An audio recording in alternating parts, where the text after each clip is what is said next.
जय हिंद, जय सनातन, जय महाराष्ट्र. बंधू आणि भगिनींनो, आता अश्विन महिना सुरू झालेला आहे. अश्विन महिन्याची प्रतिपदा आज आहे आणि आज नवरात्रातील पहिला दिवस सुरू होतो आहे, तो म्हणजे प्रतिपदा. आजच्या दिवशी देवीचे घटस्थापना केल्या जाते. त्यामध्ये एका पात्रामध्ये, ज्याला वावरी म्हणतो आपण किंवा काळी माती, ती आणून त्याच्यामध्ये टाकल्या जाते. त्याच्यामध्ये एक मातीचा घट ठेवला जातो आणि त्या घटावरती एक पात्र ठेवून त्याच्यामध्ये माता दुर्गा याची स्थापना केली जाते. आणि ही जी वावरी असते, या वावरीमध्ये अनेक प्रकारचे धान्य, ज्वारी, गहू, बाजरी, चणे, त्याच्यानंतर तीळ, हे अशा प्रकारचे 9 धान्य त्याच्यामध्ये मिक्स केल्या जाते. काही कडधान्य असतात, काही तैली म्हणजे तिळासारखे पदार्थ त्याच्यामध्ये टाकले जातात. आणि हे घटस्थापनेचं महत्त्व याच्यासाठी आहे की भविष्यामध्ये येणाऱ्या अडीअडचणी, नकारात्मक शक्ती वगैरे जे काही असते, त्या या शारदीय नवरात्रामध्ये ब्रह्मांडातील आदिशक्ती महामाया अष्टयोगिनी पैकी जी आदिमाया म्हटलं जातं, त्या आदिमायेला आव्हान केलं जातं आजच्या दिवशी. आणि या घटामध्ये तिची स्थापना केली जाते. स्थापना करत असताना त्यामध्ये, त्या घटामध्ये जायफळ, लाल सुपारी, त्याच्यानंतर तांब्याचा पैसा, हे महत्त्वाचे आहेत. त्याच्यामध्ये हळदी, कुंकू, अक्षदा ही वाहून त्या घटाची पूजा केली जाते. नंतर त्यावरती पात्र ठेवून दुर्गा मातेची प्रतिमा त्यावरती ठेवल्या जाते आणि अशा प्रकारची ही स्थापना करून, जेणेकरून ब्रह्मांडामधील शक्ती त्या शक्तीने येऊन काय करायला पाहिजे की बाबा आमच्या सुखसमृद्धी, भरभराट यासाठी सहकार्य करावे, आमच्या घरातील नकारात्मक शक्ती बाहेर टाकावी, या दृष्टीने या देवीची स्थापना केली जाते. हे नवरात्र 9 दिवस चालते. 9 दिवस चालत असताना या ठिकाणी 9 प्रकारच्या देवीचे वेगवेगळ्या स्वरूपामध्ये आव्हान केले जाते. रोज एक वेगळ्या प्रकारची माळ घातली जाते. आपल्याकडे आपल्या पूर्वजांनी सांगितल्याप्रमाणे माळेची प्रथा असते किंवा आपल्या समाजामध्ये जो मागत्या किंवा भाट असेल, त्याच्याकडे आपल्या वंशावळीची यादी असते. त्या यादीमध्ये आपले कुलदैवत, कुलधर्म, ग्रामदैवत, त्यांची पूजाविधी कुठल्या प्रकारे करायची, काय करायची, त्याच्यामध्ये कुठले फळं त्या पूजेला वापरायचे वगैरे त्या ठिकाणी ते लोक सांगतात. काही काशीमध्ये राहणारे लोक आहेत, ते अशा प्रकारची माहिती सांगतात. काही खानदेश, जळगावमध्ये आहेत, त्यांना भट किंवा भाटसुद्धा म्हणतात किंवा मागते पण म्हणतात. अशा प्रकारची वेगवेगळी त्यांना नावे आहेत. मग यांच्याकडे आपल्या पूर्वजांची पूर्ण माहिती असते. त्याप्रमाणे ती माहिती आपल्याला या नवरात्र वगैरेच्या कालावधीमध्ये 5 किंवा 10 वर्षाला एकदा येऊन ते माहिती सांगत असतात की बाबा आपल्या पूर्वजाकडे अशा अशा प्रकारची पूजाविधी केल्या जाते. मग त्याच्यामध्ये 9 दिवस उपवास धरायचे. कोणी 9 दिवस गादीवर झोपत नाही, पलंगावर झोपत नाही, कोणी पायामध्ये वाहन चप्पल वगैरे घालत नाही, बूट घालत नाही. हे अनेक वेगवेगळ्या प्रकारची व्रत या ठिकाणी केल्या जातात. आणि गादीवर किंवा पलंगावर का झोपू नये त्याच्या मागचं वैज्ञानिक कारण आणि शास्त्रीय कारण हे दोन्ही वेगवेगळ्या स्वरूपामध्ये आहेत. या कालावधीमध्ये वर्षा ऋतू संपत आलेला असतो आणि शरद ऋतूची व्हायला सुरुवात होणार असते. आणि त्यामुळं काय होतं की जमिनीवर झोपल्यामुळे ती जी सर्दी पावसाळ्यामधली आणि येणारी थंडी ही शरीराला मानवावी, त्या शरीराला त्या थंडीची सवय व्हावी या दृष्टीनं जमिनीवर झोपणं, जमिनीशी निगडीत राहणं हे या ठिकाणी दर्शवलं जातं. आता शास्त्रीय कारणं याच प्रकारची आहेत की तुम्हाला सवय व्हायला पाहिजे थंडीची. जी जमिनीमध्ये ऊब आहे त्या उभेची आणि जिला आपण माता म्हणतो किंवा दैवी शक्ती म्हणतो, ती दैवी शक्ती म्हणजेच पृथ्वी. पृथ्वी ही दैवी शक्ती आहे आणि आपण तिला ब्रह्मांडामधून या घटस्थापनेच्या निमित्ताने या ठिकाणी आव्हान करून बोलवलेलं आहे. आणि ती आल्यामुळं काय झालं आहे की आपल्या शरीरामध्ये एक नव्या प्रकारची ऊर्जा निर्माण होत आहे, कुठलेही अन्नपदार्थ वगैरे न खाता. आता इथं अन्नपदार्थ खाण्यासाठी नियम वगैरे सांगितलेले आहेत. काही ठिकाणी पूर्ण निरंकार उपवास करायला सांगितलेलं, व्रत करायला सांगितलेलं आहे. त्याच्यामध्ये जमिनीवर झोपणे हे एक व्रत आहे. दुसरी गोष्ट, अन्नपदार्थ खाण्यामध्ये कुठल्याही प्रकारची ज्वारी, बाजरी या प्रकारचे भाकरी वगैरे खाता येत नाहीत. त्याच्यामध्ये भगर, राजगिरा, साबुदाणा अशा प्रकारचे खाद्यपदार्थ सांगितलेले आहेत. काशीफळ सांगितलेलं आहे. त्याच्यानंतर ज्याला आपण चक्की किंवा डांगर म्हणतो, हा डांगराचा प्रकार व्हाईट प्रकारचं असतं, पांढऱ्या रंगाचं, थोडं गोल असतं आणि वरून आणि खालून चपटं असतं, पूर्ण गोलाकार नसतं. आणि काशीफळ हे गोलाकार असून पक्वादासारखं, ज्याला आपण मृदंग म्हणतो, त्या मृदंगासारखं निमुळतं असतं आणि खाण्यासाठी चविष्ट असतं. आणि थोडं जरी खाल्लं तर दिवसभर भूक वगैरे लागत नाही. याच्यामध्ये लसण, कांदा, लाल मिरची असे पदार्थ वर्ज्य केलेले आहेत, जे जमिनीमध्ये तयार होतात. आता मग त्याच्यामध्ये बटाटे आले, पण आजकाल बटाटा म्हणजे सर्वश्रुत झालेला आहे आणि भरपूर जण खात आहेत, हा भाग वेगळा आहे. आणि नवरात्र हे 9 दिवस सर्व देव काय करतात की देवीची प्रार्थना करतात. तर आपण आज बघणार आहोत नवरात्र किती प्रकारचे आहेत आणि ते कधी कधी सुरू होत आहेत. तर चैत्र महिन्यामध्ये नवरात्र सुरू होत आहेत, त्याला वसंत नवरात्री असं म्हटलं जातं. ते 9 दिवस याच प्रकारे केल्या जातात.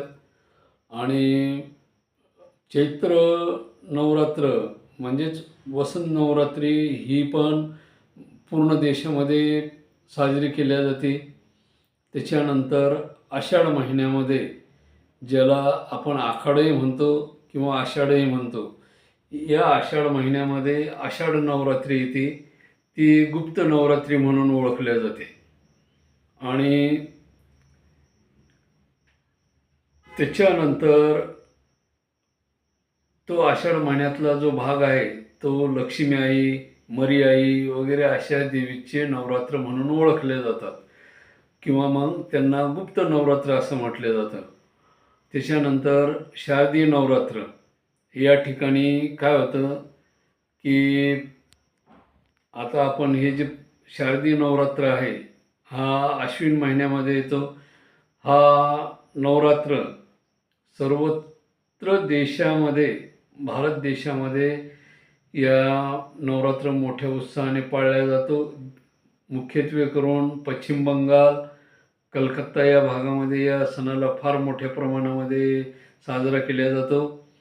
तसेच महाराष्ट्रामध्ये, उत्तर भारतामध्ये नवरात्र उत्सव मोठ्या उत्साहाने साजरा केला जातो. तसेच माघ महिन्यामध्ये माघी नवरात्र म्हणून प्रसिद्ध आहे. आता हे चारही नवरात्र हे वेगवेगळ्या 4 महिन्यामध्ये येतात.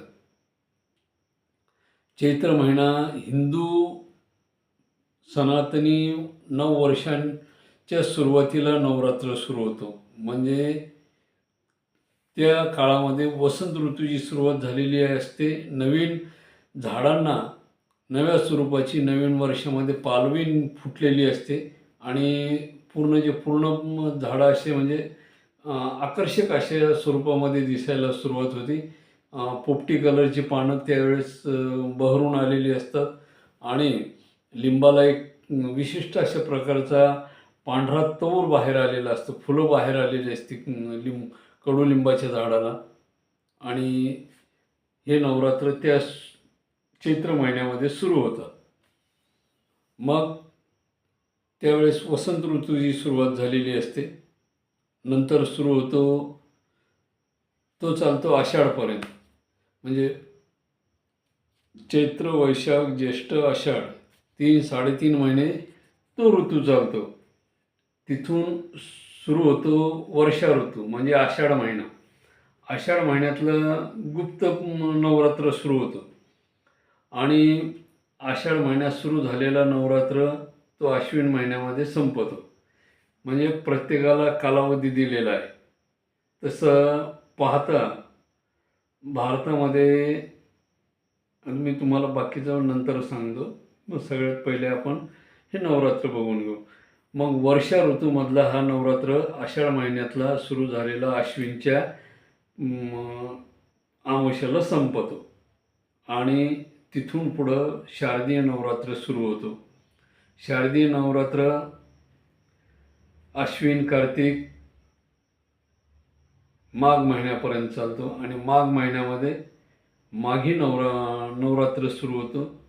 त्यामध्ये तिथं ग्रीष्म ऋतू सुरू होतो आणि थंडीचे दिवस संपायला सुरुवात होती आणि उन्हाळ्याचे दिवस सुरू व्हायला सुरुवात होती. असा तो माघ महिन्यातला शेवटचा नवरात्र.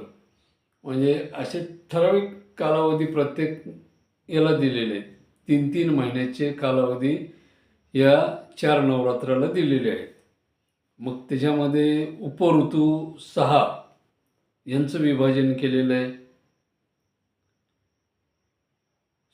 मुख्य ऋतू 3 उन्हाळा, पावसाळा, हिवाळा हे मुख्य ऋतू.